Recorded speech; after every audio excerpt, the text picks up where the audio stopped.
미국 트럼프 행정부가 다음 달 1일부터 우리나라에 25%의 상호 관세를 부과하겠다는 서한을 보냈습니다. 워싱턴 연결해서 자세한 내용 들어보겠습니다. 정호윤 특파원.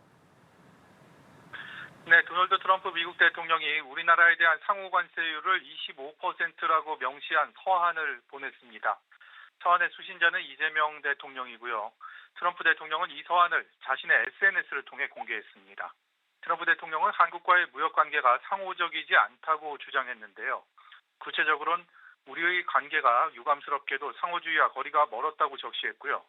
2025년 8월 1일부터 미국으로 보낸 모든 한국산 제품에 겨우 25%의 관세를 부과할 것이며 이 관세는 모든 품목별 관세와는 별도라고 밝혔습니다. 다시 정리하면 한국에 대한 상호 관세는 다음 달 1일부터 적용될 거라고 설명했고 자동차와 철강 제품 같은 품목별 관세와는 별도로 부과되는 것이라고 밝힌 겁니다. 또 외국산 제품을 옮겨 실어 미국으로 판매하는 환적에 대해선 더 높은 관세를 매길 거라고 덧붙였습니다. 트럼프 대통령은 또 한국이 무역 장벽을 없앤다면 관세 조정을 고려하겠지만 미국산 제품에 관세를 올리면 그만큼 더 관세를 높일 것이라고 밝히기도 했습니다. 새롭게 정해질 관세율은 다음 달 1일부터 적용하겠다고 밝힌 만큼 관세율을 피하려면 그 전에 미국과의 협상을 매듭 지으라는 의미입니다.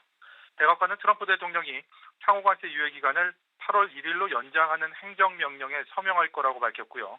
트럼프 대통령은 관세는 미국과의 관계에 따라 위로든 아래로든 조정될 수 있고 결코 미국에 실망하지 않을 거라고 말했는데요. 이달 말까지 어떤 식으로든 미국과의 무역 협상을 마무리 지으라는 압박과 회유 차원으로 읽혀집니다. 네, 우리 정부 관세 주무부처인 산업통상자원부에서도 이와 관련한 입장이 나왔죠. 어떤 내용인가요? 네, 트럼프 대통령이 우리 정부에 대한 상호 관세 부과 계획을 알리고 얼마 되지 않아 산업통상자원부도 입장 자료를 내놨습니다. 산업부는 새 정부 출범 이후 짧은 시간 동안 국익을 최우선으로 치열하게 협상에 임했지만 합의를 이끌어내기엔 시간이 부족했다고 전제했는데요. 그러면서 이번 서한으로 사실상 8월 1일까지 상호 관세 부과가 연장된 것으로 보고 남은 기간 협상에 전력을 다하겠다고 밝혔습니다.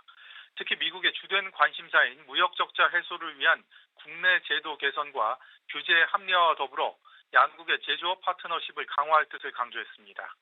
현재 이곳 워싱턴 DC엔 통상 실무 책임자인 여한구 통상교섭본부장과 안보를 총괄하는 위성락 국가안보실장이 지난 주말부터 미국 측 인사를 만나며 협상을 이어가고 있는데요.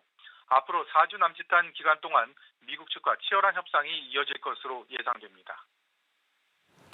네, 다른 나라들 상황도 살펴보죠. 일본에도 상호 관세율을 책정한 서한을 보냈다고요? 네, 그렇습니다. 트럼프 대통령이 일본에 보낸 관세 서한에 명시한 상호 관세율은 25%, 우리와 똑같습니다. 다만 지난 4월 애초 책정했던 일본의 상호 관세율이 24%였던 점을 감안하면 1%포인트 올린 건데요. 역시 서한의 수신자는 이시바 시게루 일본 총리였고요.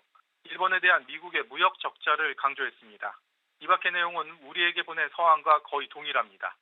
미국과 일본은 앞서 7차례나 고위급 협상을 가졌지만 이견차만 드러냈고요. 이에 트럼프 대통령은 강한 압박을 가해왔는데요. 이시바 총리 역시 완고한 입장을 보이면서 간극만 키웠었는데 이제부터 어떤 협상을 이어갈지 관심을 모읍니다. 백악관은 한국과 일본 외에 오늘 다른 12개 국가에도 관세 서한을 발송한다고 밝혔는데요. 어느 나라인지 공개하지 않으면서도 한국과 일본만 서한을 공개한 이유는 트럼프 대통령의 전권이자 선택이라고 설명했습니다. 지금까지 워싱턴에서 연합뉴스TV 정호윤입니다.